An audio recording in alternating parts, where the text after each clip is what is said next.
বেশ একটা টিউমার দেখা গেছে অনেক বড়।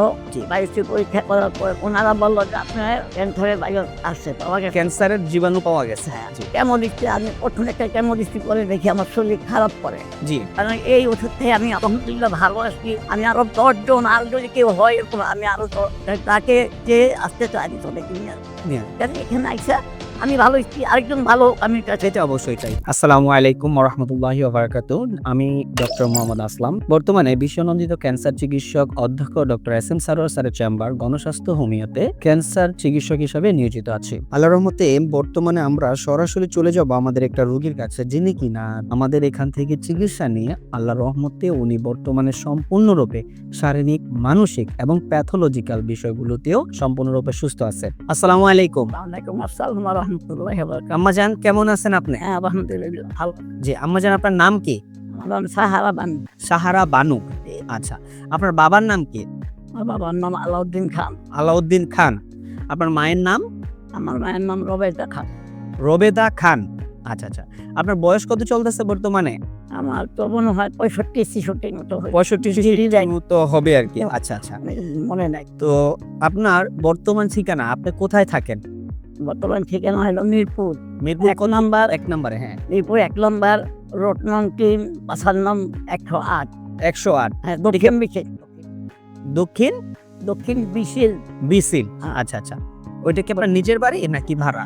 নিজের বাড়ি। আমার বাবার বাড়ি। আপনার বাবার বাড়ি এখানে, মানে আপনার স্থানীয় ঢাকা মিরপুরে। হ্যাঁ। জি জি। আচ্ছা আচ্ছা, আপনি সর্বপ্রথম কি সমস্যা নিয়ে ডাক্তারের কাছে গিয়েছিলেন? আমি যখন প্রথম ডাক্তারের কাছে গিয়েছিলাম আরেক জায়গায়, আমি ডায়াবেটিস ডায়াবেটিস বারডেম হসপিটালে? হ্যাঁ বাদেন। হ্যাঁ, আচ্ছা আচ্ছা, আমাদের এলাকায় আমার ওই ছিল টিউমার, ওই বেশ একটা টিউমার দেখা গেছে অনেক বড়। ঘেমে গেছি, পরে যাওয়ার পরে তারা আমার পরীক্ষা নিরীক্ষা করলো। জি জি। বায়োপসি পরীক্ষা করার পরে, বায়োপসি পরীক্ষা করার পরে ওনারা বললো যে আপনার ক্যান্সারের ভাইরাস আসছে, পাওয়া গেছে। ক্যান্সারের জীবাণু পাওয়া গেছে। হ্যাঁ। জি। এখন হওয়ার পরে যাই হোক, আমার এখানে ওনারা অপারেশন করার পরে এটা ভালো করে আমি বেথিং করে নাই। জি।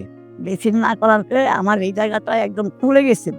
আচ্ছা, আমি পানি জমে গেছে। পানি জমার পরে আমি ম্যাডামকে বললাম, ম্যাডাম বলে আয় আল্লাহ আপনার ক্যান্সার দেরি করে আসছিলেন। আমি বলছি ম্যাডাম আপনি তো বলেন নাই। তারপরে ওইখান থেকে আমি আসছি ওই যে কি বলে ক্যান্সার হাসপাতাল, ওই লোকে মহাখালী ক্যান্সার হসপিটালে। নোয়াখালী যাওয়ার পর ওইখানে আমি ডাক্তারকে দেখাইলাম। দেখানোর পরে উনি আমার এই বেশি এখানে পানি জমেছিল, ওই পানিগুলি বের করে দিচ্ছে। জি। বের করে দিয়ে বলছে যে আপনাকে এটা সবসময় পরিষ্কার রাখতে হবে। তা আমি বলে ঠিক আছে, ওনারা কোনো যে কেমন দেন ওইখানে থাকতেই বললো কেমন কেমন কেমন দেওয়ার কথা বল।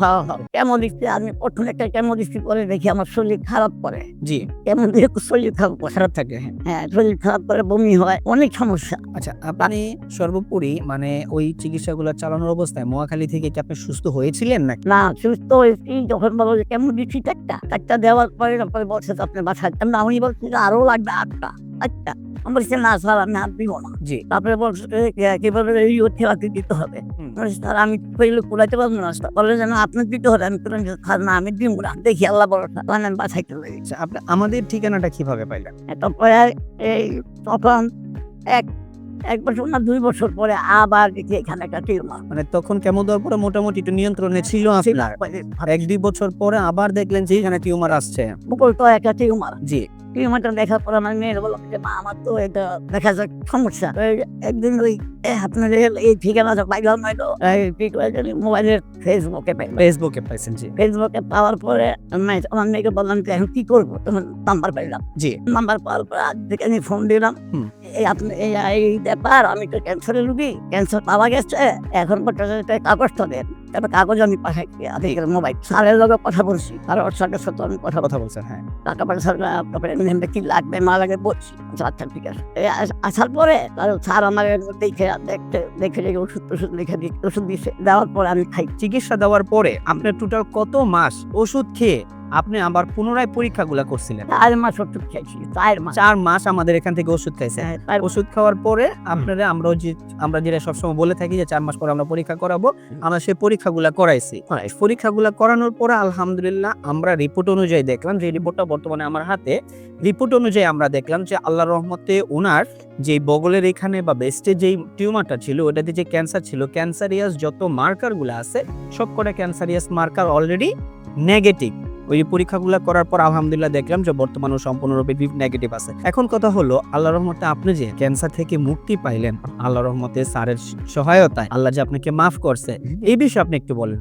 বিশ্ববাসীর কাছে আপনি কি বলতে চান? তাই বলতে চাই যে আল্লাহ রাব্বুল আলামিন যে আমাকে ভালো করছে, এখানে আইসা আমি খাইছি, হাড়ের ওষুধ খাইয়া ভালো হয়েছি। আমি চাই যে আমার মতো যেমন ক্যান্সারের রোগীরা আরো আসুক, এখানে আইসি চিকিৎসা নিয়ে ওনারও আমার মতো ভালো হোক, সুস্থ হোক।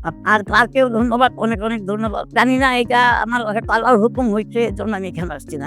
এইটাই আমার কথা, কারণ এই ওষুধ থেকে আমি আলহামদুলিল্লাহ ভালো আসছি। আমি আরো 10 জন, আর যদি কেউ হয় এরকম, আমি আরো তাকে যে আসতে চাই চলে কিনে এখানে আইসা আমি ভালো হচ্ছি, আরেকজন ভালো আমি সেটা অবশ্যই চাই। আপনারা আসেন, গণস্বাস্থ্য হোমিওতে দেখেন, আমাদের চিকিৎসা ব্যবস্থা দেখেন, আমাদের চিকিৎসা পদ্ধতি সম্বন্ধে জানেন এবং আমাদের এখান থেকে চিকিৎসা নেন। সুস্থ করার মালিক উপরআল্লাহ।